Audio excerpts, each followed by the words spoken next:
Fiona! Fiona! Fiona! Oh, shoot.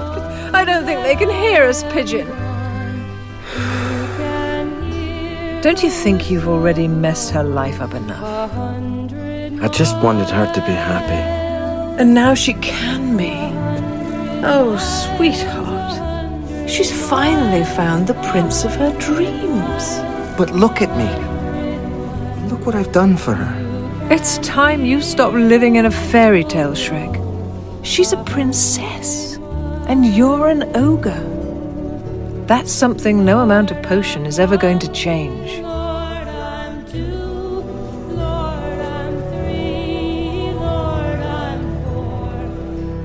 But I love her. If you really love her, you'll let her go.